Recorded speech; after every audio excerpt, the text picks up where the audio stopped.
So, shalom everybody. So, we are today on the 29th of January and the 1st of Shvat. Hebrew calendar, and we want to give you a Shvat update on the Sanhedrin Initiative. We are here together with Rabbi Joseph Edry and me, Patrick Geisler, the Sanhedrin advisor, together with you here in Golan Heights, Katzrin in Israel. And yes, Yossi, so maybe you have a little opening statement before we go into the details. Okay, sure. So first of all, thank you, Patrick, for having me and hosting me here at the Nation of Ephraim and Sanhedrin Initiative Embassy. You've done a great job here with the beautiful setup and the German broadcasts, keeping track. So thank you very much. Yeah. Okay, so we're heading into Rosh Chodesh Shvat, the month of Shvat. Yud Shvat is the day that the Rebbe became Rebbe. It's also the day that the previous Rebbe passed away, Rabbi Yosef Yitzchak Schneerson, and Rabbi Menachem Mendel Schneerson. 1 year later, he begins the Nisiut, his new Nisiut of being Rebbe on the exact yahrzeit of the Frierdiker Rebbe. Okay, and he starts with Basi Legani, which is the story of how Hashem is in the garden, and that Hashem is with mankind in the world, and then because of the sins of Adam and Eve, and then Cain and Abel, the Shekhinah goes away 7 heavens up, and then when Avraham, Yitzchak, Yaakov, the fathers, until Moses, till Moshe Rabbeinu on the house of Mount Sinai, they bring the Shekhinah back down, and then we have the giving of the Torah, and then we have again the golden calf, and then the Shekhinah is kind of up and down, and now but we have to remember that the standard is Geula. The standard is that Hashem is revealed. What's not permanent is the exile. So Yud Shvat is the day that the Rebbe said this mimer. This is also the day that the Frierdiker Rebbe said to publish this mimer. We didn't know that he was going to pass away on this day, but on the day that he said to publish it, that's the day that he was nostalgic. So this mimer is very significant, and in a way, Yud Shvat is the day that the Rebbe became Rebbe. So for Chabad and for the people trying to bring Mashiach, this is a very important day. So in a way, it's like a new year. In a way, it's like a Rosh Hashanah. So I think that I'm happy that this is the day that we landed to, and we're 10 days away from this day. We can prepare. We have also about 10 questions. So we're gonna go into these questions and go over what's been going on. So I'm happy about this. Okay, thank you for these welcome words. And so we want to go into the details a little bit. And of course, the Sanhedrin is the most important part to become justice on the world and so on, because we don't have a really good justice system. When you see what is happening here in Israel and all over the world, we have the Roman system and so on, and the implementation of the Sanhedrin would be very nice, and we can work with Hashem's laws and so to implement them to bring justice all over the world. And we have a lot of initiatives actually to bring these Sanhedrin into reality. So what do you think can we do to combine them? Or so we have an older initiatives and we have our new one and so on. What do you think? Can we this in one way bring together? Or? Right. So regarding making unity between the different groups of rabbis that have come together, so we have the Sanhedrin Initiative, which we are part of, and then we have the Har Habayit Sanhedrin, which is in Jerusalem, and then we have which includes Rabbi Yisroel Ariel from the Temple Institute and Rabbi Elyashiv. So these rabbis, Rabbi Tsur Elyashiv and Rabbi Yisroel Ariel and many other rabbis, they are a group. They're not 70 rabbis, but maybe 10, 20, 30 maximum. So they have a group of rabbis as well. Then we have the Nascent Sanhedrin from the earlier Sanhedrin from 18 to 20 years ago, Rabbi Steinsaltz. So they're also about 10 to 20 rabbis. He's dead, right? Yeah, passed away of blessed memory. Yeah. So they're about 10, 20 rabbis. So and we're part of the Sanhedrin Initiative with Rabbi Yehuda Chayak and Rabbi Tzvi Idan and the other rabbis. We're about 30 judges and advisors together. So if we combine all three of these organizations, we can get to 70, and we're working very hard. We have a few people, Rabbi Tsubara and a couple other guys, which are really trying to work for shalom, for peace. They're trying to coordinate between the different groups, and we're having a lot of progress in this area, and we should have a very unified group of rabbis with the Nascent Sanhedrin and the Sanhedrin Initiative. Yeah, cool. It sounds very interesting. So, because when I see the development in our initiative, so we are starting from nothing actually, and it's growing, it's growing, it's growing. Then we heard about all the others also doing this. That means for me, Hashem is working on the Sanhedrin. So maybe it's necessary to have 3 or 2 that can combine, and we have the 77, like you said already. Yes. So another question. So you want to go into the details about the Har Habayit Sanhedrin and the relationship to our Sanhedrin group? Yes, so the Har Habayit, or the Temple Mount Sanhedrin in Jerusalem, is a fairly new development. It's maybe in the last year really making waves, especially now that we're able to go and pray and study on the Temple Mount. This is a very recent development. Of course, many of the rabbis are coming from the yeshivot in the area, the kollels in the area. So, yeah. But the point is, we have very good relations with them. They've been at some of our conferences, including the 8th conference in Mea Shaerim. Rabbi Yisroel Ariel is a good friend of Rabbi Tzvi Idan. So, also in the older generation, there's connections. So, as far as the Har Habayit Sanhedrin and us, we have very good connections. Some of them are part of some of our groups on WhatsApp and so on. So definitely promising. How many are in there? Many judges or advisors or something in About if 20 to 30 on a good day, but about 20 rabbis. And again, it's all about solidifying the power so we can have the 70 plus 1, the Nasi. Yes, yeah, it's cool. So we are living in accelerated modern times, so a lot of technical stuff is also in development. We see the AI movement and so on. Do you think it will helpful to coordinate or bring the Sanhedrin into reality? So yeah, so obviously on our website people can book a judge or an advisor for a lecture or for an interview or to open a Sanhedrin case. And we plan on developing also that they should be able to request a contract so that this judge or advisor can make them a contract according to Jewish law. So we hope to add that soon. And we also are planning on bringing in the rabbis, like we mentioned, from the Nascent Sanhedrin and the Har Habayit Sanhedrin, so that we should have all of us together on the Sanhedrin Initiative website.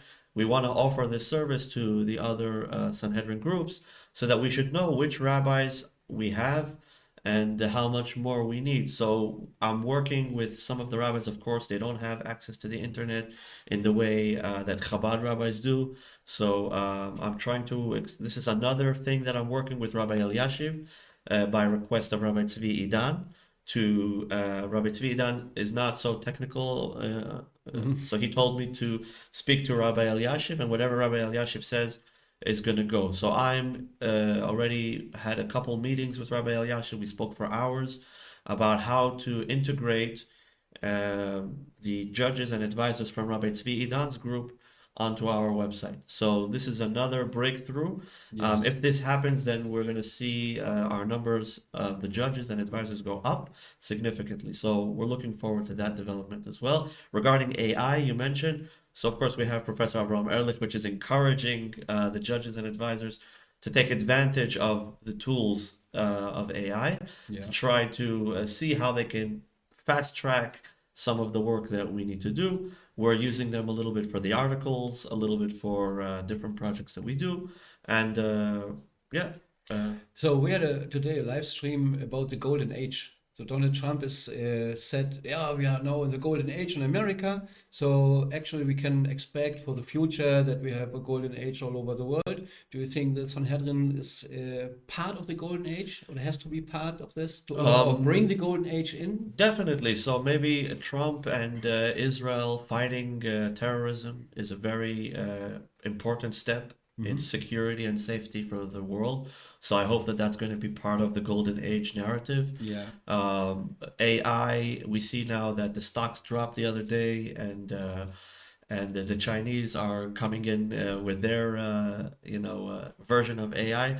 So definitely I can see a golden age physically, and I hope that, of course, everyone's waiting for the justice systems to actually be worth something. So hopefully we can use some technology and some Torah and some good people that believe in Hashem and are people of truth. They hate greed, and they follow Hashem, God-fearing people, to create justice for the whole world, for all mankind. Yes. So definitely the Sanhedrin is part of that. Yes.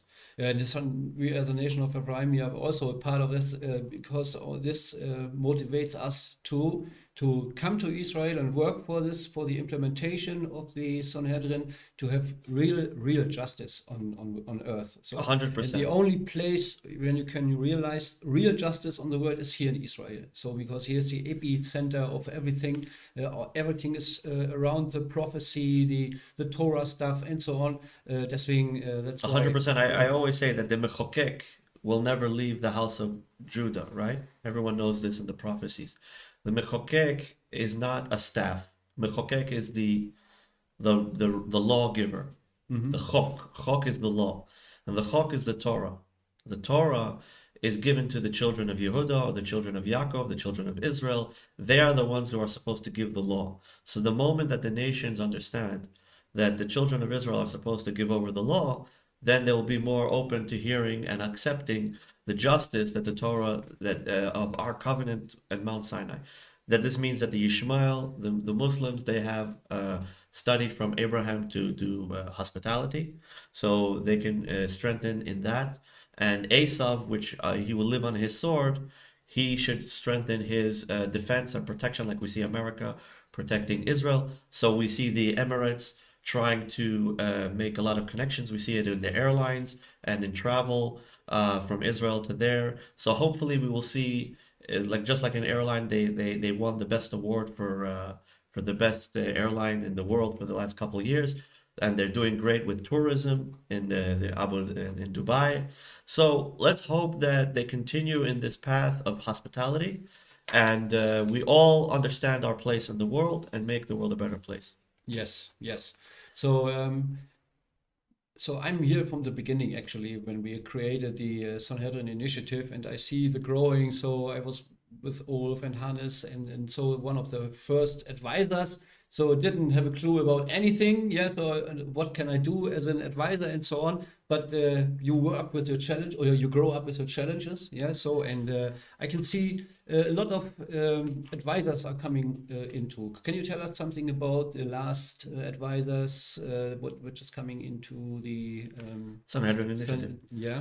So we have Shimon Yakter from Bnei Brak. He is a chassid. He grew up in Bnei Brak. He's very familiar with the different rabbis over there and the culture. And he was very, very excited. We were in Bnei Brak a couple of weeks ago, and he was very excited to hear about the Sanhedrin. He understood. I explained to him that there has to be a king, there has to be eradication of Amalek, and there has to be a temple built. And then before that, we need to have a Sanhedrin in order to establish a king. And Memanin Melech Elal Bebezin Shel Shivim. You cannot crown a king without a court of 70. So he understood right away the halachic significance, and he definitely joined with a lot of fire. So we're very happy again with him, and that means that we're now 29 judges and advisors exactly. So close to 30 judges and advisors in our group, and listed, public. Yeah. That's besides all the people that are joined in the last while. Many important people have joined some of our other groups, the Lion and the Lamb, and the Sanhedrin Office Newsroom. And so we have more scholars and rabbis, and there's definitely a lot more movement. I'm sure you guys can notice in these groups because we're maxing out, over 50 people here, another, 60, 70 people here. So we're talking about big numbers, people that are involved. I'm talking about people. So definitely an increase, again, together with already cataloging the rabbis that already are inside. This is going to be like the kind of strategy that we're working on now. Yeah. So I'm amazed to see these developments already made, and now I think in this year we will have a speed up of that. Yeah. So like I said, there's something there's a group. So everyone is motivated with the same spirit, yeah, to bring the justice. And so when these coming together, that's right. So this year is probably maybe on the surface crucial. it doesn't look like there's a lot going on, but there's a lot of small things. Yes. That together you get the bigger picture. Yeah, definitely. Yes. Yes. So, but we are also in crucial times. So when you see after 7 October, October 7, we had a switch. So I can remember this day. I'm here more than that. One day we had a little bit of tiny peace, I would say. And next day I woke up and Pini is coming around and said, we have war. And after that, the Simchat Torah war is starting and so on. We have the hostage situation and so on. So what do you think should a Sanhedrin initiative or a Sanhedrin should do or promote or something, opinions? So what should a Sanhedrin in this cases, situation? Yeah. So since the beginning of the war, me and Rabbi Chayak have been doing different studies, mostly in Hebrew because we're talking to the Israeli population. Sure. But in this opportunity, I will say that, for example, in the hostage situation is a very big halachic question. Are you allowed to even change one Jewish person for 30 terrorists? Or is this against the Jewish law? So we know in a Jewish law on a regular basis, Yeter al Kedei Dmehem, you're not allowed to free a hostage. So I went through this in the beginning of the war already with Rabbi Chayak, that according to the Beit Yosef, the halacha, you're not allowed to release someone for more than he's worth. So if you're exchanging one person, usually it should be for one person, or for the amount that one person is worth. Why? The halacha says, because if you give them more, then you encourage them to continue this behavior. And we already see that the whole reason October 7 happened is because they know that at the end of the day, the Yiddish hearts, the Jewish heart, is going to melt, and they're going to give the hostages back at any price, and then they're going to release hundreds, sometimes thousands of terrorists in exchange for these 1 or 2 or 3 Jewish hostages. And this is against halacha. And but Rabbi Chayak has different rabbis. I go, because I'm a Chabad Rebbe, we spoke about the Rebbe of Lubavitch, I go with the Rebbe's opinion, and the Rebbe was against this kind of negotiations. The Rebbe's opinion was we don't negotiate with terrorists, and if we get something from them, it's with force, because they're irrational. And if they're irrational, there's no reason to be rational with them. Rabbi Chayak is part of the Shas movement, which is a different group of rabbis. They're more in the Merkaz, in the center of Israel. I don't know if they feel the pressures of the people living near the borders as much. And in this way, they have a different opinion. They rely on Rabbi Ovadia Yosef and different rabbis. And they say that you're allowed to make the hostage deal because it's pikuach nefesh, it's a life in danger, so it doesn't matter, you do it by all costs. So they have a different way of arriving at it. The resolution that the Sanhedrin can give is, we know that, for example, Itamar Ben-Gvir, he listens to Rabbi Dov Lior. Rabbi Dov Lior told Itamar Ben-Gvir, if Bibi goes ahead with this agreement, then you have to leave the government. And that's what Itamar Ben-Gvir did. So Otzma Yehudit now is outside the government right now in the right wing. At the same time, Shas and Gimel and the other religious parties, their rabbis told them, yes, to agree to this deal. So they're still in the government. So the resolution that the Sanhedrin can bring is if that Rabbi Dov Lior and the rabbis from Shas, like Rabbi Yehuda Chayak, and the other rabbis from Gimel and the other religious parties, and even the Arabs, if they have a sheikh or whatever that wants to be an advisor to the Sanhedrin, they should all be there and they should come to a conclusion together, because according to Judaism, Yachid v'Rabim ala Chakir Rabim, which means we go after the majority. So if the majority of the rabbis say that we do the deal, so even those who were against it, they accept the Torah judgment. And when they accept the Torah judgment, let's say if Rabbi Dov Lior told Ben Gvir, listen, the majority said we're going to do the deal, so you stay in the government. But if the majority say no, then even Shas and Gimel would be against it. So we have to, if we have the Sanhedrin working behind the scenes, giving rabbinical Torah halacha to their representatives in the Knesset, which we are the majority right now anyway, so this would be able to have an impact on politics in a much stronger way. And we're hoping to work in this direction, and this is what we hope for. We're not here to cancel one opinion or another, but we have to continue to build the Sanhedrin and the halachic Torah structures so that it should have an impact on what's going on in the day-to-day. So that's what we're hoping for, and we're working on this. We met Moshe Feiglin the other day. We're meeting different political leaders. We're making certain connections. We're trying our best with the time and the energy that we have. Yeah. Okay, so we will see what happens. We have to wait up. We have to wait a little bit for results, and when I think what is also will implement this Sanhedrin is that we have the justice system is not really in the state of Israel is so.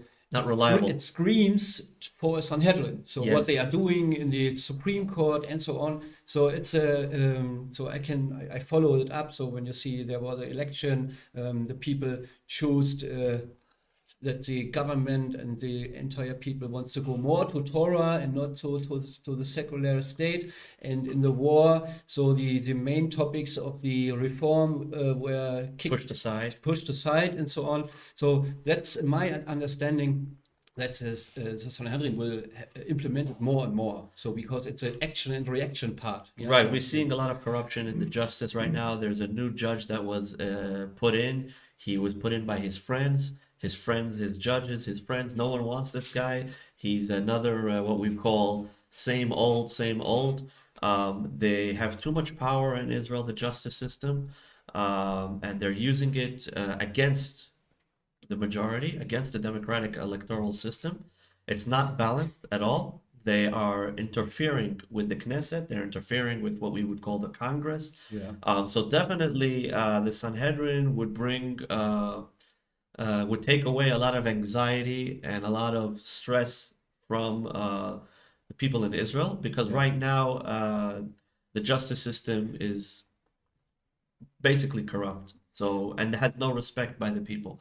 So definitely, we're hoping that the Sanhedrin, together, like we said, and there's 10 million citizens in Israel, and since the war, 30% are moving closer to practicing religion, whether it's if they were totally secular, they're taking some mitzvahs.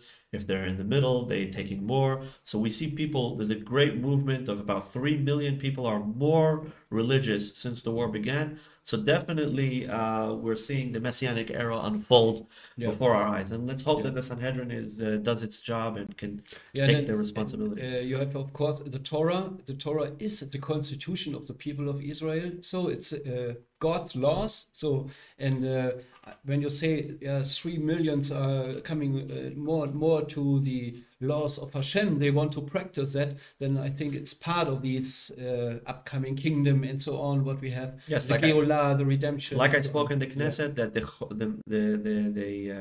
we had the Declaration of Independence, but we don't have the what's it called? The Chukah. We don't have the fundamental laws in this country. We don't have it, and we should put if it's just a matter. We already are called a Medina Yehudit, a Jewish country. Mhm. This is how it was established. Medinat Yisrael is a Jewish country. So all we need to do now is just a technical adjustment to put the Torah, the written and the oral tradition, in as the law in Israel. This is just a technical thing that needs to be done, and we hope that the Sanhedrin will have the merit to do so. Yeah. So the Sanhedrin comes more and more into reality. So we can see that. So on your website, You have a lot of informations about everything. So, but what is when I have a problem? I have a case. So I see, okay, maybe the secular state cannot help me with that. I want to solve my problem on the Torah laws, on Hashem's laws. So what can I do practically just now in the situation we are in now to bring a case in? So as of now, and I'm in global.org, we're working on explaining the expertise of each advisor. You can go in the description and see. And if you find someone that speaks your language and you feel like he can relate to you the most, you can try to message us, and we'll try to see if we can help you start a case with that judge or that advisor to help you with your issue. Just as an example, we have an Egyptian woman who we're helping. She has some issues with her children. We're trying to give her the best advice we can, and we're trying to help her. She has some money that's being held frozen in an account. We're trying to help her, advise her to the best of our ability. Of course, and this MN Global and the Sanhedrin Initiative right now is basically a nonprofit, not recognized by the United Nations yet necessarily, although we do have members that are in the United Nations, but like Rabbi Cohen, but at the same time, we're trying our best to help people, and we have no issue helping, whether it's an Arab, whether it's a Christian, whether it's a Jew, whether they're not Jewish. It doesn't matter who comes to the Sanhedrin Initiative to seek justice. We are, as long as they would like to get this justice according to Torah, as long as they would want to do it in the ways of Hashem, we're here to help, and we're involved in these cases. We have some active cases. We have some cases that are already closed from New York. But the point is, we're involved, and we invite everyone to check out our website, to check out the descriptions, to see which languages. We have people that speak Chinese, Japanese, Russian, German, and all kinds of languages, Indian. Yeah. So definitely you can find someone who can help you. This is one of the things that the Sanhedrin is getting ready to be able to do. Yeah. So what do you think in the time frame? So when can we expect maybe that the Sanhedrin will be fully functional? What do you think so talking about years or talking about months, or so what is your view? So long term, it's hard to say because things are moving fast on the other hand, but we're also in a war, so it's kind of we're not sure. It also depends on how much people help us. If they support us, we can go to the Knesset more, we can make more conferences. So it also depends on how much people will support us. But in general, let's say for the next week, I can give an example. Next Sunday, we plan on having a special Torah class with the Bet Yisrael International from India, with Rabbi Mr. Gadi, I'm sorry. And we're going to be talking about Ahavat Yisrael. What does it mean to love your fellow as yourself? What is the Hasidic way of understanding this? We're going to make a very, very deep dive into this chapter. It's chapter Lev, chapter 32, which is Lev, the heart of the Hasidic book of the Tanya. So we're going to be doing a live stream or some kind of video for his people, and hopefully that will be available as well. We also have articles and other things as well. Go ahead. Yeah. So it was interesting to see when India is coming into the Sanhedrin Initiative. So I was very appreciative about this, because I think it's important that you have not in Jewish only things, so that you come from all over the world to bring right, like the nation of Ephraim, yes, from Europe, like from Germany, from Switzerland, from Russia. Yes. We have big, kibbutz galuyot, the ingathering of the exiles. The sparks are coming back. Yeah. Of course, we talk about this many times. We spoke about it in the Torah Restoration Project with Ulf. What's the difference between the lost tribes and the children of Israel and all these things? It's different nuances. Of course, we're not, everyone has a place. If you're a human being in this world, you have a place to serve Hashem. Hashem is the creator, so you have the right to study the Torah, yes, and to try your best to make the world a better place. So definitely, we're happy. Like we said, India, Europe, Kenya, we had a couple.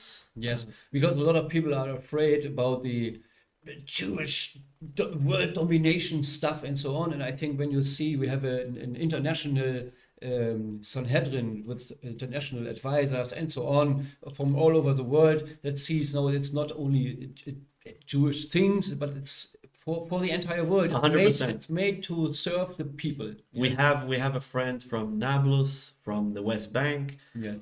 He's scared, unfortunately, because of the security situation and the radicals in the Muslim community to actually go public 100% Yeah. because he's worried for his family's safety. And we had Nadal from Brooklyn, from Williamsburg. He was in our first conference with Dr. Trapler in Brooklyn in 2013 or something. But he also had to disappear from our organization because of radical Islamic terrorism. So unfortunately, for the Muslim world, it's a little harder to join the Sanhedrin Initiative, at least openly, although we do have our friends in Dubai that have made some videos with us and have no fear, and they only fear Hashem. But it's definitely a little harder for the Muslim world to lock in with us, but we're definitely open to it. And as we said, we're helping individuals in the Muslim community if they have any issues.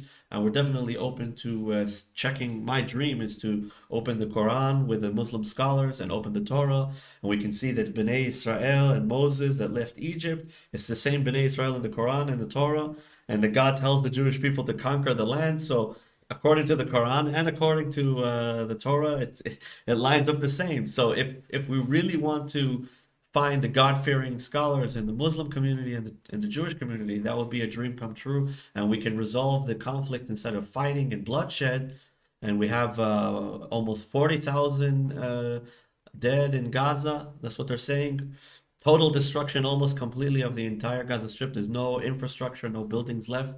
We know all the leaders of Hamas, all the leaders of Lebanon, the entire army was busted out with the beeper and the walkie-talkie operation. So definitely, I mean, we're still seeing, I think it's confusing because they're saying victory, they won Israel, Yeah. but I don't see a victory. It looks like a total, I mean, Assad is down.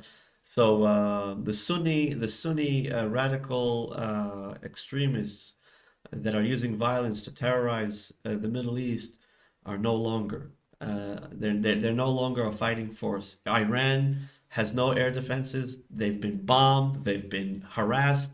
We've taken out people in Iran already.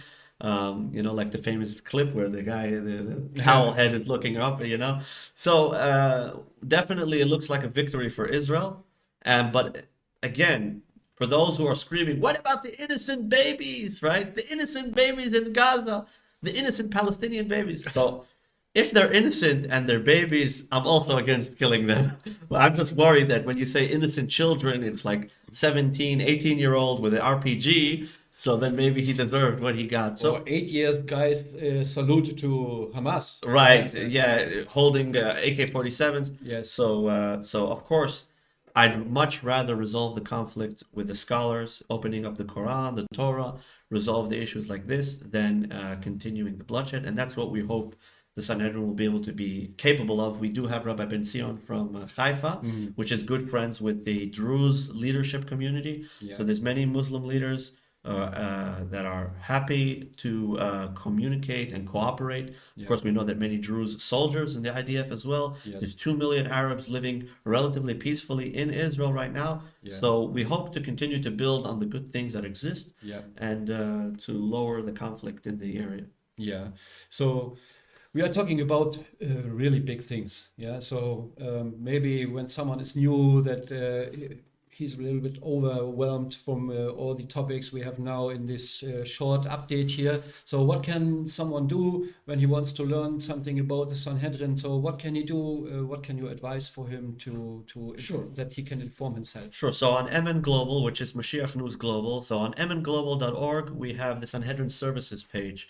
We have the Sanhedrin history. We explain a little bit quickly about the history of the Jewish people, the children of Israel, Joseph saving the world from hunger from 7 years, and so on. So you can learn about the history of the Sanhedrin. We also have articles, the definition of an advisor, the definition of a judge. What are the Noahide, ultra-Orthodox Noahide advisors? What's the difference between them and the other Jewish advisors, the rabbinical advisors? So on our website, we have many videos in English going in the Sanhedrin Initiative establishment with Adam Berkowitz and different Rafi and so on. So we have a couple videos on English. We also have a couple videos in Hebrew with Rabbi Bar Chaim and other rabbis, with Rabbi Tzvi Idan and so on. So we have a huge library that's available on mnglobal.org, on torahclub.com as well. We have the Torah Restoration Project playlists with Ulf from the nation of Ephraim. So we have a lot of information. You guys can go check it out and get up to speed with the Jewish and Israel redemption. Yes. I can advise to visit maybe torahclub.com. So we have points there. There are lessons and so on about all the things what happen now in the world here in Israel and what is connected to to the evil places we want to erase. In the Torah is written, you should take the evil out of your midst. Yes. And this, of course, we are working also with the Sanhedrin and the Sanhedrin Initiative on some topics like this, and it's very important. Go on to the website mnglobal.org and inform you what is really happened and how. That's opens a question for me, one of the last questions I have. So when someone said, okay, these guys are doing very good stuff for justice all over the world, how can I support it? What can I do? Okay, so an individual, private person, we can't take responsibility for the whole world's issues. The individual, just like we have in Gaza, if they had a justice system and a police system that was able to condemn Hamas and was able to tell Hamas, give us back the hostages, we're not doing this, this is a terrible idea, then it's very possible that the IDF wouldn't even enter Gaza. But because Gaza did not have a justice system, the entire population, millions of people, paid the price. This means that every individual has, whether your government has a justice system or not, you have a responsibility to pursue justice. And if not, then you can be grouped up and get collective punishment. We have the same story in the Torah with Shimon and Levi, which they punished the entire city of Shechem because Hamor, did something to their sister. So we have, when you don't have a justice system, not only is it a mitzvah for the leaders, it's also a mitzvah for the individuals. Therefore, we need to take it extremely personal. That's number one. Number two, in the Jewish community, if you have rabbis or people that are leadership position, we have to encourage them to work in unity, to work together with each other, not to fight and argue about little stupid things. We have to start to serve Hashem as a nation.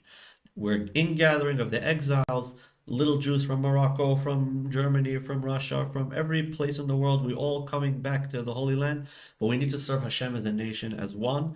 And in order to do that, we need to have unity. We need to understand how to have respect for one another, and then we can move on to serve Hashem united. So that's what I recommend, that people should serve Hashem united, to make Achdus, Ahavat Yisrael amongst ourselves. But that is also what can someone do that said, okay, I would like to put some money into these. So definitely. So anyone, whether you're Jewish or not, whether let's say you're not Jewish, you don't know enough about this stuff, or you don't have rabbis that are your friends, so you want to help the Sanhedrin Initiative, you're waiting for the day that the Mashiach, the redemption, should be manifested. So you can definitely donate, or you can purchase a shofar or a mezuzah, or you can ask us about these things. We can get a Sanhedrin share. You want to show us a share? So let's bring both of those down. We have two kinds of shares. One is to help the poor of Israel. This is the machatzit hashekel, the half a shekel share. This is what you would get if you support the Sanhedrin Initiative, and you support the poor, the children of Israel. And this is a Sanhedrin share, and to support the conferences and the embassy and the things that we do here. So definitely you can get a share, literally a share in the world to come. The world to come is the days of Mashiach. Yes. So you get yourself a share in the world to come. Not in the world, not in heaven, but in this world, Yemot HaMashiach, the days of Mashiach. that we're trying to manifest these prophecies. So definitely, you want to give us a donation, you can give us a donation on MN Global, or you want to buy a shofar or a souvenir or Sanhedrin share. Pick how you want to support the Sanhedrin Initiative, and definitely recommend. Yes. So I would also say, when you say Ma'atzita Shekel, that you visit templecoin.org. So a very important page. There you can order, or you can inform about the temple coin. And it's good to know, because in the future, so everyone has to pay his coin once a year. Yeah, that your soul is counted. And and I think in a couple weeks we have it's the time to pay the Ma'atzita Shekel, yeah, right? Correct. We're 30 days before the month of Adar, Yeah. which is the month of Purim, and it's customary to get the Machatzita Shekel. Yes. So it comes an opportune time to say that we have 3 levels of Machatzita Yes. Shekel on the website. You can get the silver coins, pure silver, 999 fine silver, 7.77 gram coins, the temple coins. We have a few versions. You can get it on templecoin.org, or you can do it on our website as well. Support the Sanhedrin somehow. The point is, we should get back to the true value, whether it's true justice or true gold and silver, and to start to end the fakery and the fakeness of the exile, and get back to, like we said in the beginning of the questions, Bati Legani, God comes back to his garden, to the Garden of Eden, to this world where the main presence of the Shekhinah was in the beginning, was here. Yeah. So how it says when a judge or an advisor or someone wants to become a judge or an advisor, so he has to come in contact with you, and you are open for that? Or Correct. So definitely anyone who would like to, whether you want to be a judge or an advisor, whether you'd like to support us, whether you want to just keep up to date in our WhatsApp groups, we can add you, or you want to just get the articles from our website, you should definitely sign up on mnglobal.org. And on this opportunity, I also want to thank Patrick for the anti-Semitism report and the shows that he's doing in German. Ich verstehe ein bisschen because I speak Yiddish, but he's definitely doing Hashem's work, giving the news in the correct way. So dismantling the lies to his community. This is what every advisor should be involved in. And we have Alex here at the embassy as well, with the Ephraim Media Truth, teaching Torah, visiting different locations, showing the people the land of Israel, the truth, what's going on here. And who else can we say? I can just say personally, I've been working with Rabbi Yehuda Chayak and Rabbi Tzvi Idan. Again, like we said earlier, with the halachas and the different laws and the legalities of the war. And we'd like to thank also all the people that I didn't mention that are not advisors and judges, but they're very active in the groups.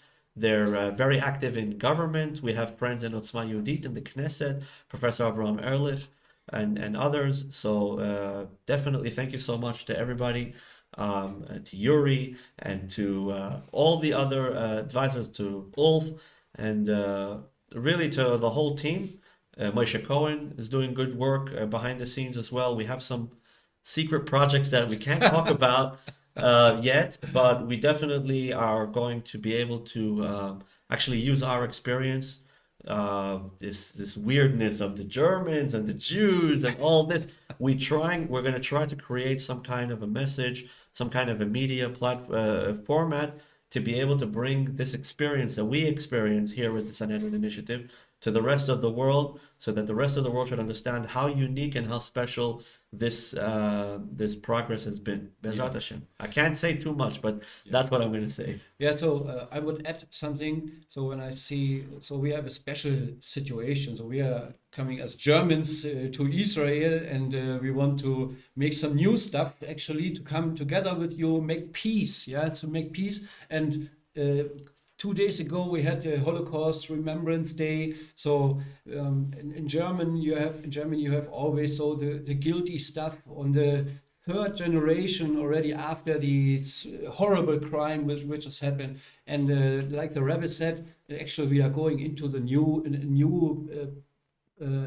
I don't want to say Era. era. So when new things are possible, maybe we can come together and remember together to this. So Correct. on a real, on a Yeah, so- complete another level with much more pride and coming together and so on. This is, Right. So a typical German kid today is third generation, doesn't remember the Holocaust, but he Yes. knows that Germany is still paying reparations for World War II.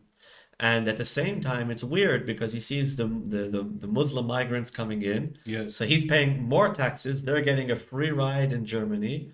And he says, who's bringing in all the migrants? George Soros. Isn't he Jewish? Right? So it's very easy if you're ignorant and you don't do enough investigation Yes. and you don't know that George Soros is not a Torah Jew and he's doing his own It's a thing. commandment to fight against you guys like George Soros. Exactly. So when a German teenager today doesn't know enough about his own faith, Christianity, just by name only, and he doesn't know what the Jews are, so definitely we recommend him coming to join many of the conferences that we make, or many of the different programs, whether it's Sukkot or different times of the year, and to follow the Nation of Ephraim on Zion577.com. Yeah.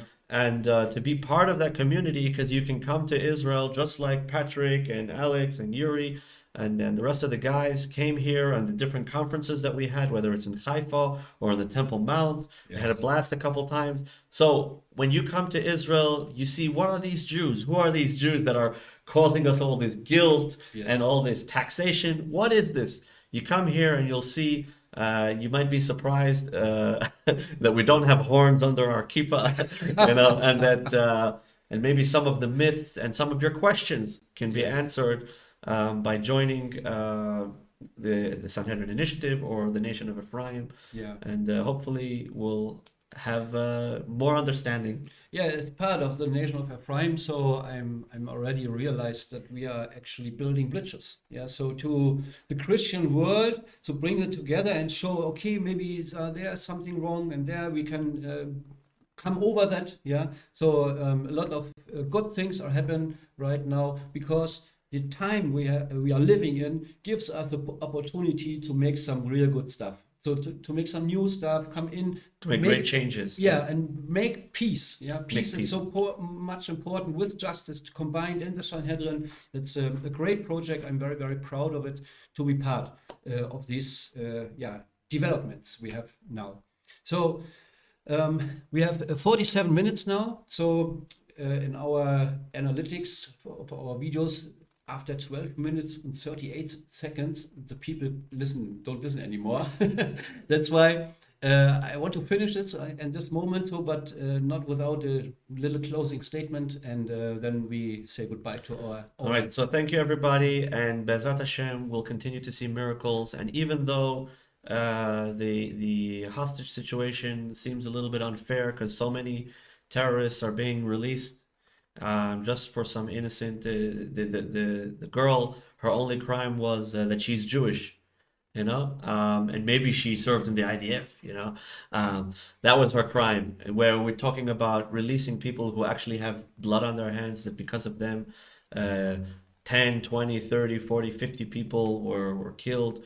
Some of them are rapists, some of them are proper criminals. Yeah. So it's truly a very, very kind of mixed feelings. On one hand, we're very happy that the hostages are coming home.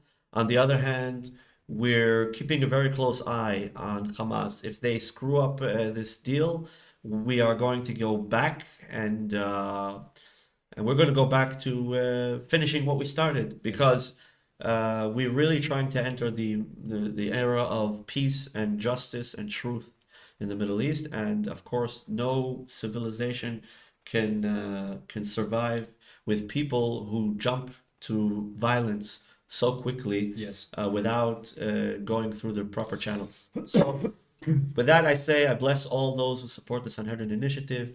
May Hashem continue to bless you physically and spiritually, and may we meet soon again in the Holy Land, in Eretz Yisrael, in good circumstances, whether it's a Sanhedrin conference or on one of the holidays. Bezrat Hashem. Yes. So some words from me.